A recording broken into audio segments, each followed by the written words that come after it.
I'm looking at every Shield member's reign with Midcard Championships. With Roman Reigns and Dean Ambrose already completed, the only one left is the architect, the visionary, the revolutionary, Seth!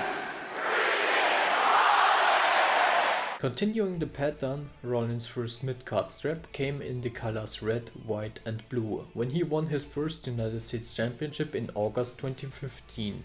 But this story begins even earlier, March 29th, WrestleMania main event. Brock Lesnar vs Roman Reigns. A hard-hitting match, but what hit even harder was Seth Rollins' music as he sprinted down the ramp with his Money in the Bank briefcase to perform the heist of the century. So Seth Rollins is the World Heavyweight Champion, but there can never be enough gold on one's shoulder, right? So one Raw episode he accepted one of John Cena's iconic open challenges. He went all out and broke Cena's nose with a knee to the face. But this only woke up Super Cena that at that point laid dormant. John Cena comes in clutch. Despite his deformed face, he locks in the STF and forces Rollins to tap. Having a win over the current World Heavyweight Champion, Cena demands a shot at the big title and sweetens the deal by putting his United States Championship on the line. The match becomes winner takes all. Seth Rollins accepts the challenge and the match is made official for SummerSlam 2015. This match is something special, I tell you, because 1. This is pre-injury Seth Rollins, pretty much incapable of having a bad match, and 2. Open challenge era John Cena at the peak of his in-ring abilities. Crowd is very mixed from the get-go. They aren't particularly fond of both competitors. Let's look at the action as it's highlight after highlight. Rollins with a blockbuster and multiple dives to the outside. Cena hits his moves of doom and impressive springboard stunner. Even more impressive running shooting star press from Rollins. Leg drop to the back of the neck, buckle bomb, Rollins grows a pair of wings and flies with a frog splash and a phoenix splash. Superplex Falcon Arrow until a ref bump derails the match. This was so awesome until now, but some buffoon had to ruin the ending. SummerSlam host Jon Stewart runs out and hits Cena with a steel chair, allowing Seth Rollins to score the 3 count.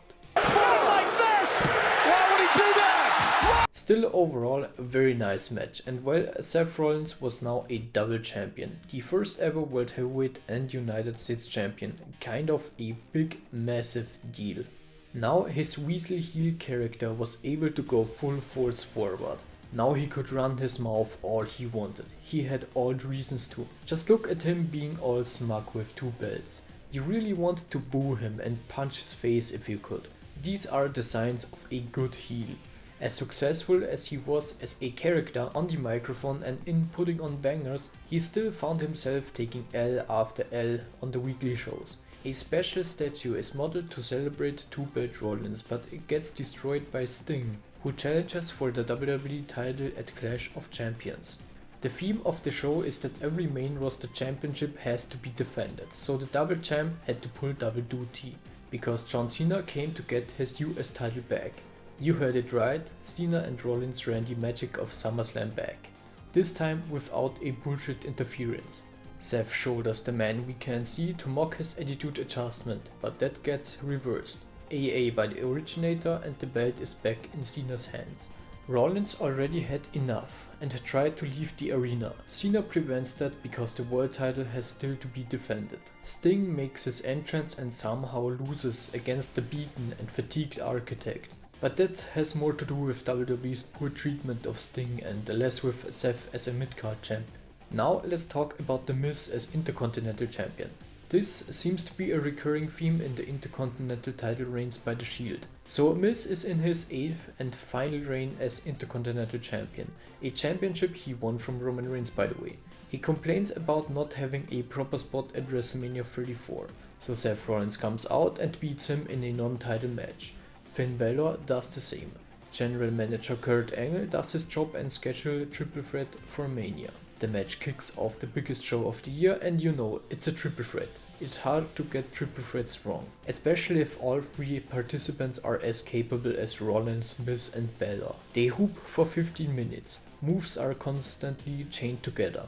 Whenever one comes close to beating the other, the third blindsides them. Springboard into a super skull crushing finale, pinfall broken by coup de grace. Another coup de grace, Rollins curb stomps both Miz and Bella, stomps Miz to capture his first white and golden strap. Seth Rollins wins the What can I say, I just love triple threat matches.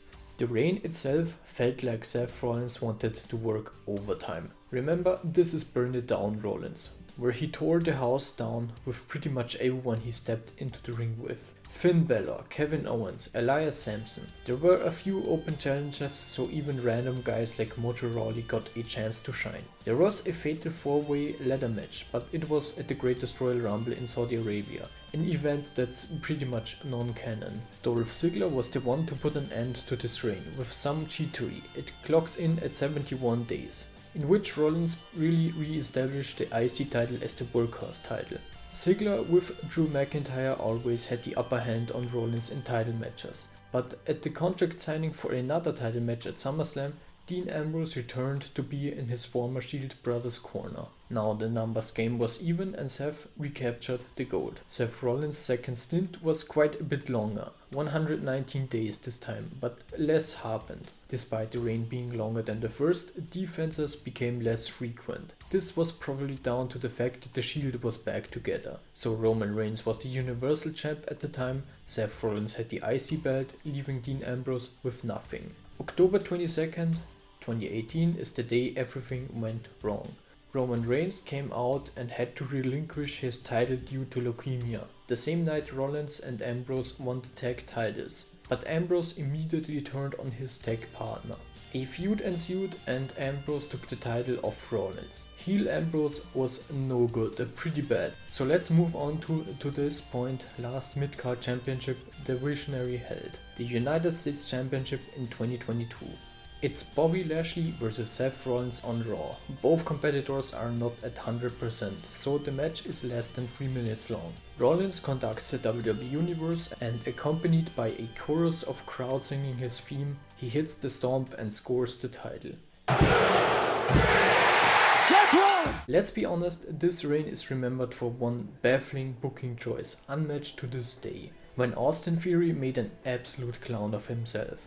So Austin Theory is Mr. Money in the Bank. What would you do in this situation? Probably wait until one of the world champs is beaten to a pulp and then run in. This isn't what Theory did. He cashed in on the United States Championship. That's like winning $1 million, but you say, nah, I'm fine with just 100 grand. To make it even worse, Theory failed his attempt and was left with nothing. This made the guy look incompetent beyond comprehension. He somewhat redeemed himself later in a triple threat match against Lashley and Rollins, where he timed it correctly and snuck out the pin, ending Rollins' US title run after 47 days. With that, I've completed my journey through every Intercontinental and United States title reign from every Shield member. This was fun to look back to.